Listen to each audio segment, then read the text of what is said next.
been a while since we've done anything Pokemon related on the channel. Last time, I think it was about 2 months ago, we did Pokemon as Mech Armors. The designs came out quite cool, so let's do part 2 of Pokemon as Mech Armors. The name is Nexum, international scavenger, inventor, and expert in all things mech-like in dimension C134N. Thanks to the strange doohickey I found while out, well, scavenging, I can now travel across multiple dimensions, finding advanced tech to use in the building of mech armors, making some cool little features, if I do say so myself. Anyway, let me tell you about some of these mech armors using advanced interdimensional technology to add some fancy extras. Otherwise, they'd just basically be overpriced paperweights. First up, we have one of my favourite mech armor thingies. Well, I did give it a name, but it escapes me right now. I'm sure I'll think of it later. Maybe. Never mind. For now, let's continue with the story anyway. Now, where was I? Oh yeah, now I remember. I was telling you about one of the first mech doohickeys I built, using parts from another dimension. Now, this looks like your average armor. I mean, the head is cool and all, and the overall design isn't that bad. Not my best work, but, you know, it ranks up there, top 100 maybe. It's not like I keep a list. Well, I do, but it's not like I'm going to tell you. I mean, we've just met, and you haven't even bought me dinner yet. Oh, right, yeah. Let's get back to this mech thing, or we'll be here all day. Or longer, maybe. Right. So, anywho, this armour was white and grey in colour, with a golden pan on it. A golden cross-like wheel hovered over the back, and it had a smaller round around its waist or abdomen, with 4 gems that looked like emeralds. The feet were designed like hooves, and one nice little feature I added to this, well, I say I added it was actually a bonus to this alien, well, I say alien, but it's an interdimensional advanced piece of technology from another dimension. The eyes were green with a red kind of like line through the centre of them. The head had a golden element where the forehead is and had 2 long ears on the sides. Excuse me? You kind of skipped over a part. You're telling us about the device you used from another dimension? Was I? Oh yeah, now I remember. The device allowed the armour to control gravity in a short distance. It was a byproduct of those green gem-like things. I'm sure the device had other abilities, but I didn't have time to fully test it. I did discover, however, it could halt time and rewind it for about 3 seconds.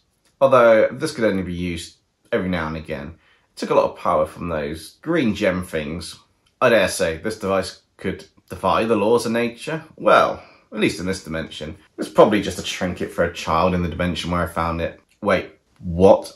A device that can control time and defy the laws of nature, and it's just a child's trinket, and you put it in a mech armor? What did you do with the armor in the end? Well, I sold it, of course. Hold on. You sold it? Of course. What use is the mech armor if it's just going to be lying around?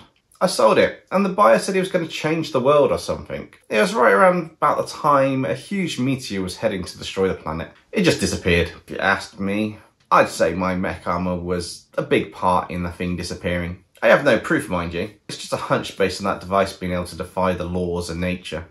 Before we get on to the next armor, I finally remembered what it was called. It's on the tip of my tongue. I based it on one of those Pokemon things from your dimension. Yes. It was called Advanced Rule Changing Environment Unit Suit, or Arceus for short.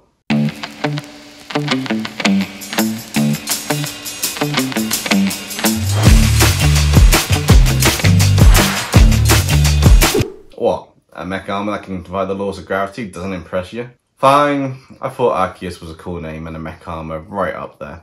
Well, I think it's an impressive one. Okay, Mr. Tough to impress. How about we move on to the next one? Sure. Let's see what you have this time.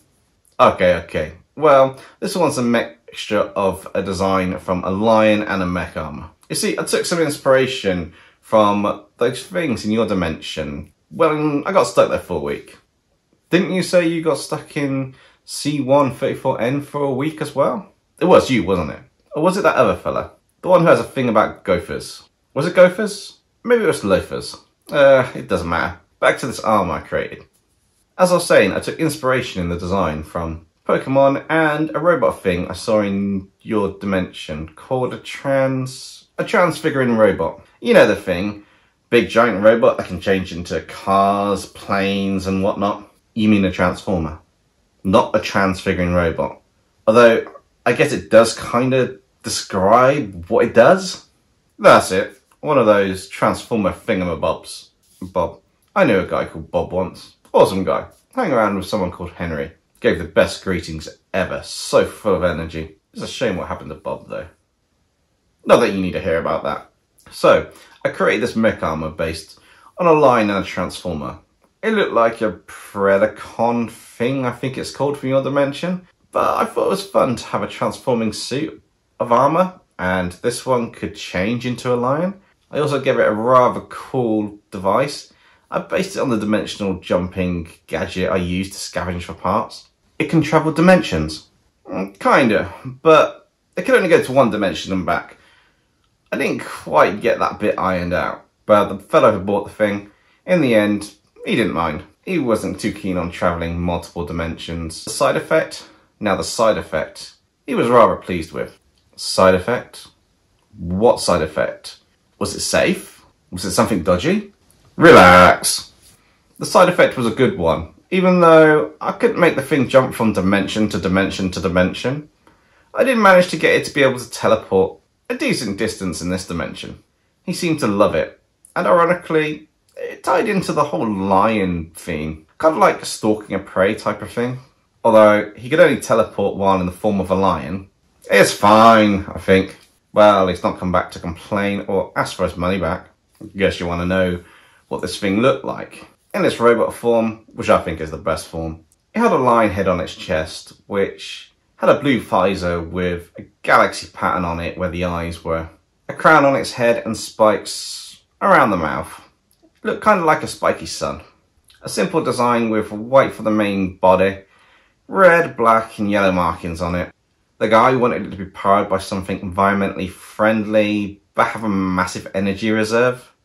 Asking for a miracle if you ask me. But I did manage to store up, get it to charge all the time using solar energy. Extra power cells to store that energy so it could be used in the dark or night. I didn't want to have to give the guy any refunds. So the little extra feature was a smart idea on my part. Seeing how it was a lion and it was powered by the sun, I called it Solgaleo. Don't you mean Solgaleo? That's what I said, Solgaleo.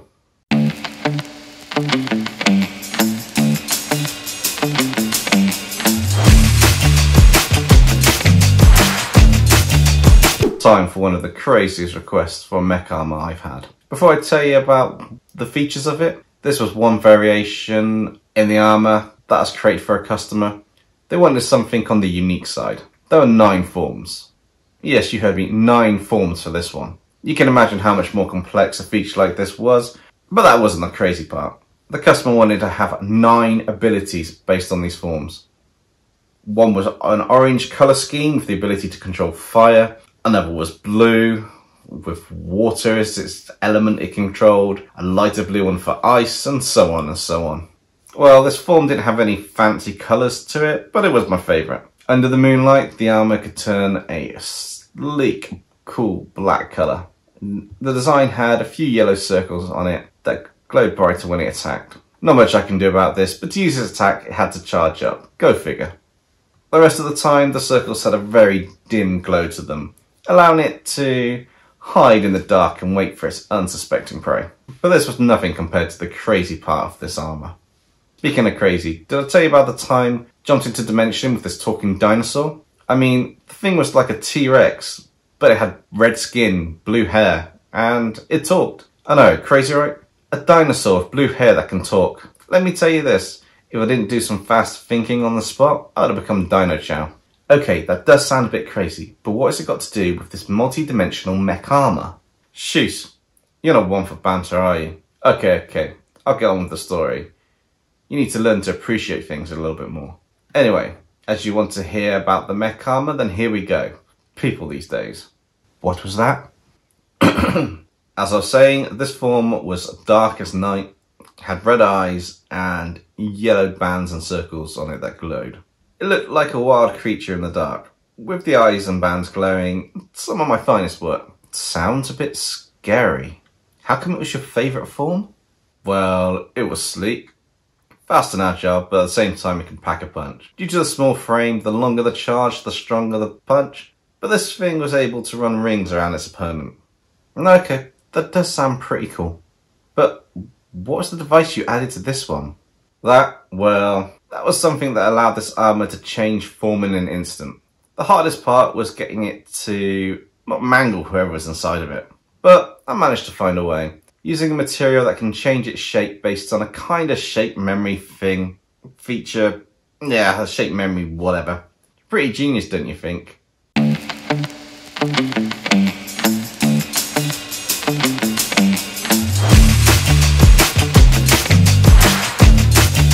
What did you guys think of Nexum? Our lovable scavenger, inventor, interdimensional guy who's going to steal bits of alien tech from other dimensions and put them into his own mech designs. Pokemon as Mech Armors. The first episode in the series, I had them looking more like the actual Pokemon, but for this one, I wanted to give them more of a mech army feel with a couple of the characteristics. We're currently on 1.46k subscribers. If we can get to 1.5k subscribers, I'll do a special on the channel.